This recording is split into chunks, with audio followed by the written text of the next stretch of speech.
Hello everyone, welcome to all of an excellent coaching classes. और students, आज मैं लेके आई हूँ आपके लिए एक और इम्पॉर्टेंट वीडियो जो कि हमारे बिजनेस स्टडीज़ क्लास 12 से रिलेटेड। और बच्चों, ये वीडियो है हमारी बेसिकली इम्पॉर्टेंस ऑफ मैनेजमेंट की। आप लोग जानते हो बच्चों कि इम्पॉर्टेंस ऑफ मैनेजमेंट प्रिंसिपल क्या होता है। बेसिकली स्टूडेंट्स, मैंने अपनी इससे प्रीवियस वीडियोस में आपको मैनेजमेंट क्या होता है, उसके प्रिंसिपल्स क्या होता है, प्रिंसिपल्स का जर्नल मीनिंग क्या होता है, प्रिंसिपल का एनालिटिकल मीनिंग क्या होता है, सब बता दिया। अब मैं आपको ये बताऊंगी कि प्रिंसिपल का मैनेजमेंट के प्रिंसिपल्स का इम्पोर्टेंस क्या होती है। ठीक है, तो अगर हम बात करें अपने प्रिंसिपल ऑफ मैनेजमेंट के इम्पोर्टेंस की, तो मैनेजमेंट के प्रिंसिपल्स हमारे इतने इंपॉर्टेंट होते हैं जितना आपका मैनेजमेंट इंपॉर्टेंट होता है कंपनी के लिए। मतलब जो भूमिका मैनेजमेंट एक कंपनी के लिए अदा करता है, वही भूमिका प्रिंसिपल्स अपनी मैनेजमेंट के लिए अदा करते हैं। ठीक है, तो क्या इंपॉर्टेंस होता है मैं देख लेते हैं। एक बात बताओ स्टूडेंट्स, जैसे आपकी लाइफ वेस्ट होती है विदाउट रूल्स एंड रेगुलेशंस के, है ना। आपकी लाइफ वेस्ट होती है विदाउट रूल्स एंड रेगुलेशन के, उसी तरह आपकी कंपनी, आपका मैनेजमेंट वेस्ट होता है विदाउट प्रिंसिपल्स के। अब प्रिंसिपल ऑफ मैनेजमेंट बेसिकली होते क्या है वो मैंने आपको ऑलरेडी भी बता दिया है। प्रिंसिपल ऑफ मैनेजमेंट हमारे वो रूल्स एंड रेगुलेशंस होते हैं जो हमारी कंपनी को मानने होता है वाइल गोइंग थ्रू, या जब हम अपनी किसी वर्क को कैरी फॉरवर्ड कर रहे होते हैं। जो रूल्स एंड रेगुलेशन, जो गाइडिंग प्रिंसिपल्स हमें मानने होते हैं, उन्हें हम प्रिंसिपल्स ऑफ मैनेजमेंट कहते हैं।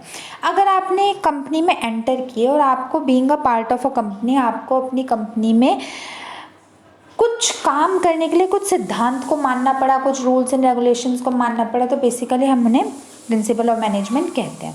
अब उसके इम्पोर्टेंस क्या होता है, देखो, पहला इंपॉर्टेंस होता है प्रिंसिपल ऑफ मैनेजमेंट का, management meets the challenge of change. अगर आपके प्रिंसिपल ऑफ मैनेजमेंट होते हैं तो हमारे वो जो चैलेंजेस होते हैं, चेंजिंग चैलेंजेस, उसको वो अच्छे से कंसीडर कर लेता है। इसके अलावा प्रिंसिपल ऑफ मैनेजमेंट हेल्प करते हैं इफेक्टिव यूटिलाइजेशन ऑफ बिजनेस में हमारे जो गुड्स होते हैं उनकी इफेक्टिवली यूटिलाइजेशन होती है, मतलब ढंग से यूटिलाइज होते हैं हमारे गुड्स या नहीं। हमारे रिसोर्स डेवलपमेंट में हेल्प करता है, हमारी कंपनी को बेसिकली कंपनी का मार्गदर्शन करने में हेल्प करता है। मार्गदर्शन मतलब, देखो, अगर आप कोई भी काम कर रहे हो और आप विदाउट रूल्स एंड रेगुलेशन के कर रहे हो या विदाउट सिद्धांत के कर रहे हो, तो आपकी कंपनी कभी भी इफेक्टिवली नहीं चल सकती। आपकी कंपनी को इफेक्टिवली चलाने के लिए आपको जो रूल्स एंड रेगुलेशंस मानने पड़ते हैं, वो हमारे प्रिंसिपल ऑफ मैनेजमेंट देता है। ये बताता है कि आपको क्या करना है, क्या नहीं करना। अगर आप एक जूनियर लेवल पे हो, मतलब अगर आप ऑपरेशनल लेवल को बिलोंग करते हो, then how you have to work. अगर आप मिडिल लेवल को बिलोंग करते हो, then how you have to work. और अगर आप टॉप लेवल को बिलोंग करते हो, then how you have to work. किस तरीके से आप काम करोगे, किस तरीके से आपको काम करना होगा, या आपको क्या फॉलोअप करते हुए अपनी कंपनी में आगे बढ़ना होगा, वो सब कुछ जो हमें सिखाता है वो हमारा मैनेजमेंट कहलाता है। ठीक है, मैनेजमेंट के प्रिंसिपल्स कहलाते हैं। Then it create sound organisational structure. जो ऑर्गेनाइजेशन का स्ट्रक्चर होता है, साउंड यानी इफेक्टिव ऑर्गेनाइजेशन स्ट्रक्चर बनाने में प्रिंसिपल्स ऑफ मैनेजमेंट हेल्प करते हैं। ये इफेक्टिवली एलोकेट करते हैं रिसोर्सेज को, ये रिसोर्सेज को डिफ्रेंशिएट करते हैं, ये बताते हैं what is right and what is wrong.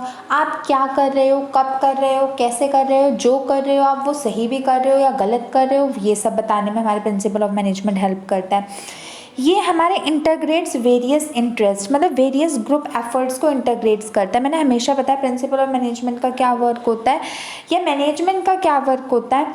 इसका वर्क होता है transforming of the individual interest into organisational interest. अगर आप एक ऑर्गेनाइजेशनल के पार्ट हो, then you will not say that कि हमारी कंपनी, मतलब हम अपने लिए काम करते हैं। आप कहोगे हम अपनी कंपनी के लिए काम करते हैं। आपका अपना ऑब्जेक्टिव, अपना गोल बिल्कुल भी इम्पोर्टेंट नहीं होता। आपके ऑर्गेनाइजेशन का, कंपनी का गोल ही मोस्ट इम्पॉर्टेंट होता है। आप अपने लिए कुछ भी नहीं कर सकते, जो करना है आपको आप अपनी कंपनी के लिए ही करोगे। तो इस काम को अप्लाई करना या इसको इम्प्लीमेंट करने का काम प्रिंसिपल ऑफ मैनेजमेंट का होता है। Next is stability. Of course अपनी कंपनी में स्टेबिलिटी लाना, एक मतलब कहते थे एक ठहराव लाना, ताकि बहुत जल्दी फ्लक्चुएशन से इफेक्ट ना हो, ये इंपॉर्टेंट होता है, ये काम होता है बेसिकली हमारे प्रिंसिपल ऑफ मैनेजमेंट का। देन न्यू इनोवेशन करना, ये हमारा प्रिंसिपल ऑफ मैनेजमेंट का काम होता है।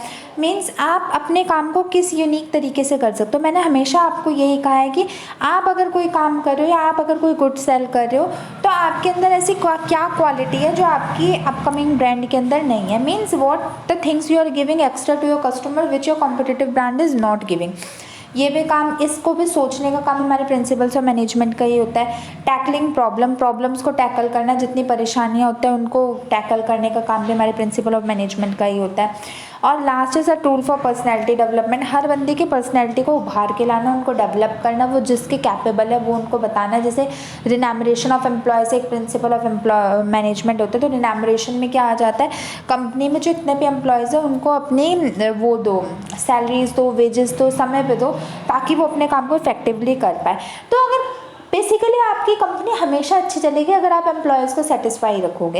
Employ satisfaction is the biggest कह सकते हैं हमारा criteria by which your company's growth और company success could be measured. तो अपनी कंपनी को अच्छे से रखो, एम्प्लॉयज़ को सैलरीज दो, एम्प्लॉयज़ जो चाहते हैं उन्हें वो दो। ये सारे काम अगर आप करोगे तो आपकी कंपनी इफेक्टिवली भी चलेगी। तो कहने का मतलब क्या है, कहने का मतलब ये है कि प्रिंसिपल ऑफ मैनेजमेंट वो ही हमारी भूमिका अदा करता है जो भूमिका हमारे मैनेजमेंट कंपनी के लिए करता है ना, वो ही भूमिका हमारी प्रिंसिपल्स करता है ऑर्गेनाइजेशन, प्रिंसिपल्स ऑफ मैनेजमेंट करता है मैनेजमेंट के लिए।